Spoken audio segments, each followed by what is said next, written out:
So many times I pull up to a bridge and I watch these shore anglers and they're just casting out to the middle of the river. Well, that might be okay if you're fishing for catfish or crappie or something else, but if you're bass fishing, those fish are typically gonna be near some bottom contour change or the cover that's right in front of you. You know, the rock along it, the break off, the drop off that's there, or the piling. So I wanna fish close to that cover there. So throwing down the bank is a great way to do it.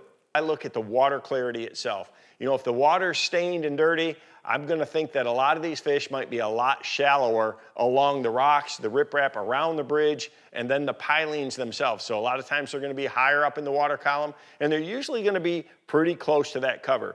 The cleaner the water is, the more they wanna roam around. The more they're gonna, you know, kind of search and look for pods of bait fish and things like that. And I'm gonna have to use more natural lures. So day in, day out, you know, I'm gonna definitely have a crankbait tied on. And one of my favorites is a square bill. So a square bill crankbait is so good because I can, you know, if I'm on shore, I can throw it right down the rocks and get that bait banging and deflecting off those rocks, cast parallel to the shoreline, and trigger a lot of those fish to bite. If I'm in a boat, I typically do the same thing. You know, I want to keep the bait in the strike zone.